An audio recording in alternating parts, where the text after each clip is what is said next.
Hello, I'm John with Tailor Decks, and this is Tom with Croco Painting. Today we're going to be talking about staining the deck. So we'll go over stains, spray gun, tips, brushes, and different kind of stains.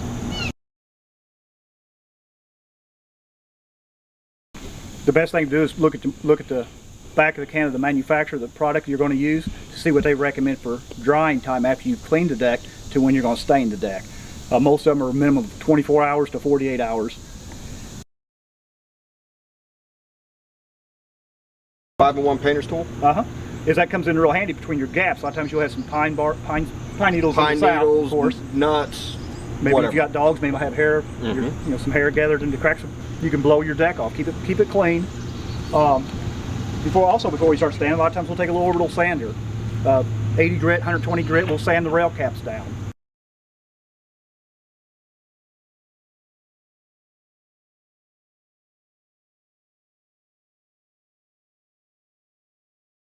You do have oil-based stains, latex stains.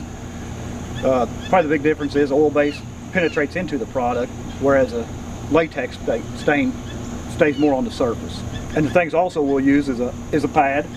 We'll put the spray on the floor with the spray gun. We use a combination of a pad and come back and pat it out. Tom has a brush in his hand, and sometimes we'll back brush things.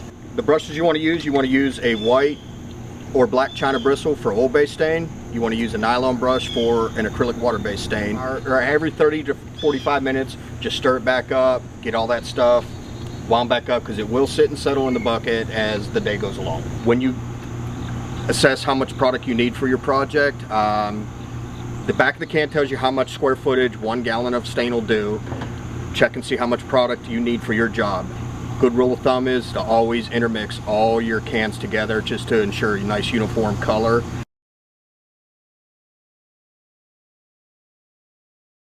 When you start out doing your job, a good way to apply your stain and to cut your job in half for your do-it-yourselfers is with an electric airless paint sprayer. If you don't have one, you can rent one.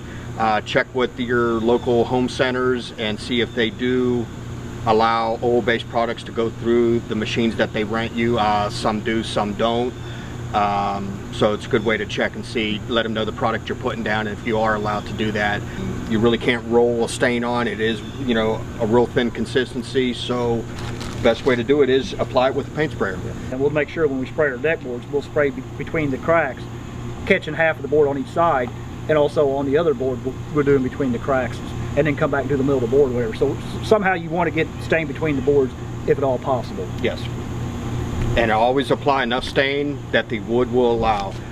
Don't be too short with your stain. Don't be too liberal to where it won't dry. The product we use today, they recommend wet on wet. Not 2 coats, use 1 coat or wet on wet. And how I determine that is, one is how thick my first coat goes on. If I put on a pretty good coat and spread it out real well, and if I turn around and look back in say 10 or 15 minutes and it's absorbed into that wood already, I'm going to dust another coat on. That's your wet on wet. Yes. You just want to make sure it doesn't puddle, it doesn't pool. Spread it out evenly. When you're spraying a deck, not so much when you're just brushing a deck. When you're spraying a deck, it's some respirators. Very important to put respirators on. And what I want to stress is about cleanup. And anything that you have that has mineral spirits on it or has a stain on it, you don't want to put it in a plastic bag or a paper bag and let it sit there. You can't start a fire. I know, I've done it. What you want to do is make sure anything has a stain on it, the rags, paper towels, you make sure you wet them down. Put them in the stain can when you're done with them. Wet them down, put them in the stain can, put the cap over it, whatever. Today we used an oil-based stain. There is oil-based, there's latex. I mostly used oil-based, which absorbs into the wood a little bit more. Wet on wet product, or one nice heavy coat. Once again, we feathered it out with a brush, with the pad. Well, the product that we probably, that we use is TWP. It's by MTCO. We use a 200 series, 1500 series. Been using it for a long time. Have had great luck with it. It is an oil-based product. So we can get it out of MFG Sealants down here in Atlanta. They do ship direct, and they will also sell the chemicals and cleaners also. So you can buy through MFG Sealants. It is a good product. I've been using it now for probably 15 years and been using all my decks. So